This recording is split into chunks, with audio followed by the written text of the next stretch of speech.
Good morning and welcome back to I-24 News Morning Edition. Thank you for staying with us. We now say good morning once again to Ami Kaufman, who is here with the viral spiral that is the web review. Ami. Good morning. Yeah. Good morning. Take it from here. We're going to start with a tweet that's been around for a while, but now it's in court, and it might get some person in Turkey in a lot of trouble.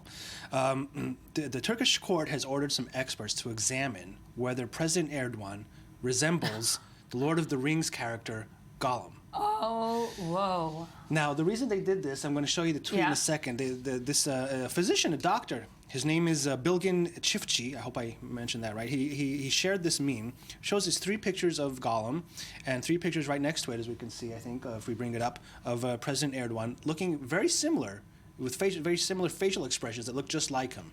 Wow. So if it's his idea, this is like there's no one behind him backing him. No, not at all. Just him by himself.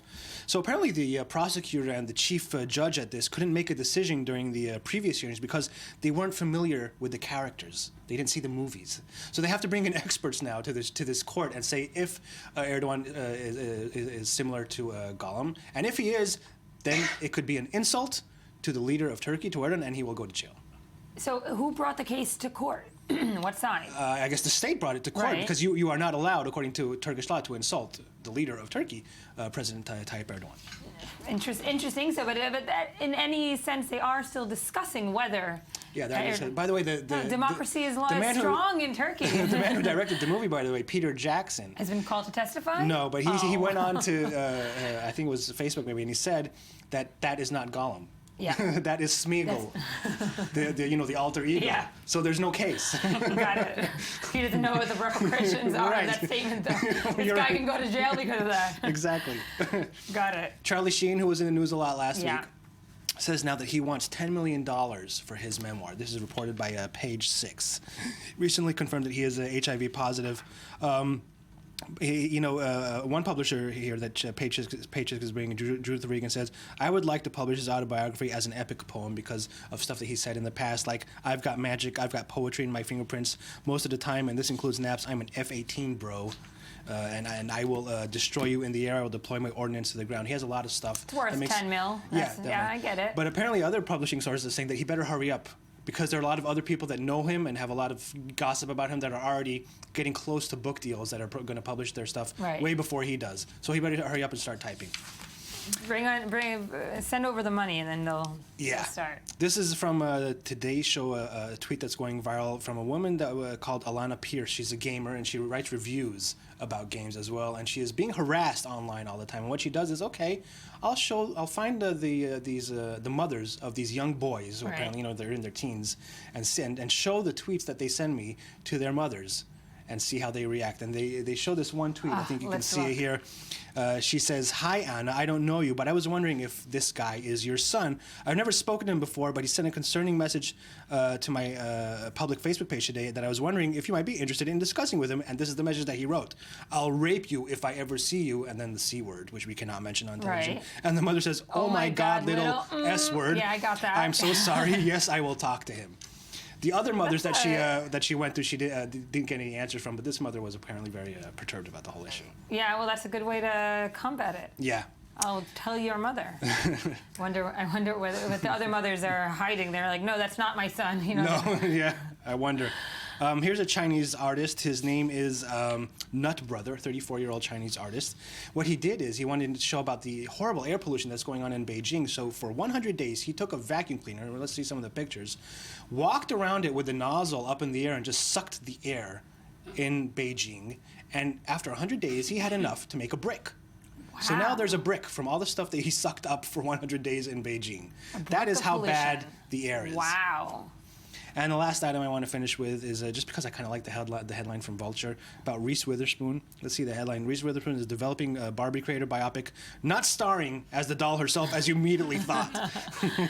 So this is based on a book by Robin Gerber, the biography. It's called Barbie and Ruth, the story of the world's most famous doll and the woman who created her. This is about Ruth Handler, the woman who invented Barbie, and she wants to be a part of this movie, maybe star of it, but not as the doll. But maybe as Ruth.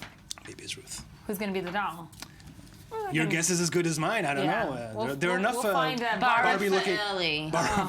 The Israel connection has come. Great. Ami Kaufman, thank you for staying with us. And we're moving now to you, Tal, Instagram political accounts. Yes, we're going to start with royalty, not politicians, because it was a very royal week. This quote, "The Duke and Duchess of Cambridge are delighted to be able to share 2 new photographs of Princess Charlotte." These were one of the 2 most viral photos of the week, if we can see them on screen. Yep. Yeah. So Charlotte hasn't been seen in public since her christening in July. And these photos were actually not taken by a professional photographer, but by Kate herself last month at their home in Norfolk. And initially the pictures were not intended for public view, but Kate was so pleased with them that she decided to share them with all of the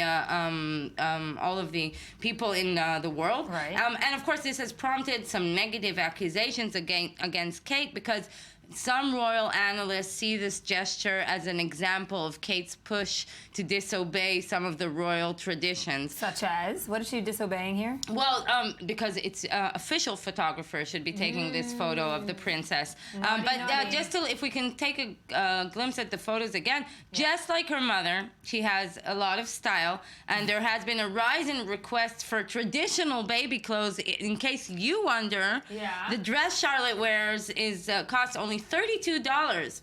It was made by a Spanish brand, M&H, which specializes in handmade babies' clothing.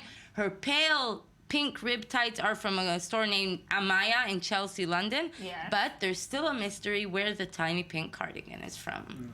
Interesting. And moving on to one of her relatives, Prince Harry, who's on a royal tour of South Africa, was specifically focusing on a cause that is very close to his heart, and that is endangered animals and the battles against poachers. Right. So just to quote him and to connect him to Charlotte, Harry did say that if current poaching rates continue, there will be no wild elephants or rhinos left by the time children born this year, like my niece Charlotte, turned 25.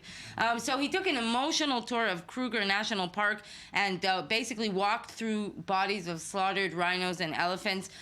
Basically, there are 4 rhinos a day that are killed in South Africa. And Harry is back in South Africa after he spent 3 months there last summer. So he posted photos from his previous visit, recalling dehorning of rhinos, recalling operations he did on a young female rhino that was brutally wounded by poachers. We saw that photo of him lying on a sedated elephant. And we also posted a few videos. Let's take a look at one of them.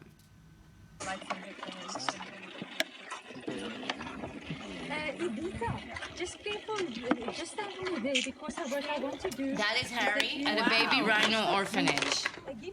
Oh, look how cute. Yes. Wow. Harry's all grown up, huh? Harry's amazing. But we'll stay. Is this his own personal Instagram account? Yes. No, this is the Kensington Royal. No. Right. No, they don't have their own. They don't have their That's own part of the personal. Kensington rules, huh? Exactly. The Buckingham Palace rules? Exactly. Very nice. But of course, let's move to other members of that family. There was you talked about mothers earlier today, so let's take a look at the next photo and give you guys a chance to have a caption contest. This is a Queen Elizabeth and her son Charles in Malta. It's like a mother-son moment. Yeah. Could be. She's maybe reprimanding him. Well, they might Charles. be talking, they might be talking about climate change, because Charles was the first speaker at the Paris summit. But let's hear what Queen Elizabeth has to say about climate. Climate change is one of the big subjects, isn't it? Yes. It's conference. Yes. But I think this strong voice. Oh, Liz. Yes. Priceless Liz. And yeah. guess who also doesn't hot topic. understand exactly what climate change is? Our one and only favorite, Donald Trump. Let's take a listen. Well, the world is in turmoil and falling apart in so many different ways, especially with ISIS. Our president is worried about global warming. What a ridiculous situation. And that wasn't the only video that Trump posted again this week against the president. Let's see, the second one actually quite good. They're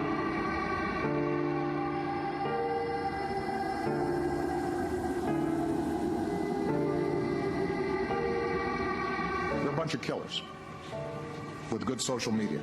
Thanks, Obama. Wow. Yes. Did that go viral? Was that widely shared? What was it? Everything he does goes viral. Yeah. Yesterday, actually, at the Republican Jewish Coalition, he shared the fact that he had anticipated he would be spending much more money by now on ads. But, the fact that you have Instagram and Twitter and he is such a viral figure basically saves him so much money on just distributing ads the traditional way on TV. And these are short and catchy. Right. And but in terms of content, like the climate change one is probably, there's many Republicans that don't agree with him on that on his statement on climate change. Whereas this video, I'm sure there's some Democrats that are saying, "Oh, well, he's appealing, right. of course, to the the very far conservative right-wing part of the Republican Party, who also don't approve, or don't necessarily agree that the world is facing." Chris Christie just said very similar things to what Donald Trump just said this week on Morning Joe on MSNBC. Wow. Very similar. He's not buying into the whole thing that there is global warming, that temperatures are rising. Buying into the whole thing. Wow. Just the rhetoric around that. He says, "I'm not buying into it." Right. But the president doesn't care because he is preparing for Christmas. The White House has launched its Christmas decorations. The White House has been decorated for Christmas since the Kennedy administration. Jackie was the first original First Lady to officially decorate the White House. The theme then was the Nutcracker Suite, but Nutcracker tweet, but sweet. The tradition has been carried on by First Ladies ever since. So Michelle Obama, previous picture, says this is the season at the White House holidays. If we could see the previous picture again, we'll look at the tree. Right. It's a Fraser fir grown in Pennsylvania. It's more than 18 feet tall. And the theme of this... 18 feet? Wow, that's a big tree. And the theme of this year's White House decorations is a timeless tradition. And, of course, Michelle has a soft spot for military personnel, so military service families were the ones who got the first peek. The next photo is the front door of the Oval Office, as we saw. Yeah, beautiful. And, of course, Bo and Sonny.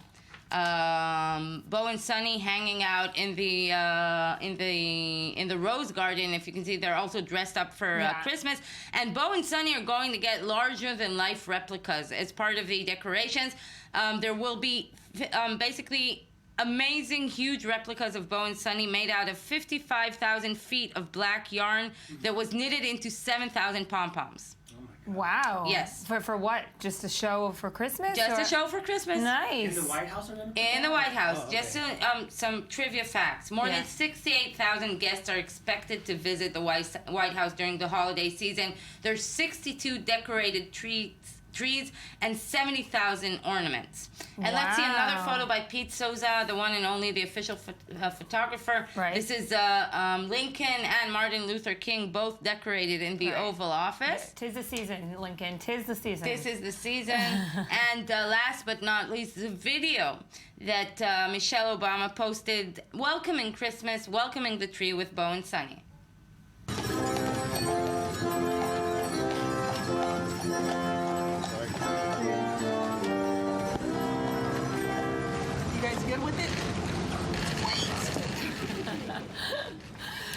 She's a real woman, isn't she? She is a real woman. I mean, and just the picture, if you didn't tell me it was 2015 pictures, it is looking very timeless. And let's hope that is the theme, I see. Like, until I saw Michelle, the horse and carriage, Let's hope they get a white Christmas. Whoever saw the White House in snow knows that would probably be the best gift, and that would make it a perfect Christmas. But we have a month away, and I can promise you that we'll be talking a lot about Christmas at the White House. The Obamas have a tendency to be very social about what they're doing. So this was just the beginning of probably a month-long campaign. Giving some food for thought to the Republicans. I can only imagine what Trump is going to say about the month-long campaign of Christmas. And I have to have the annoying question here from Tel Aviv. What about Hanukkah?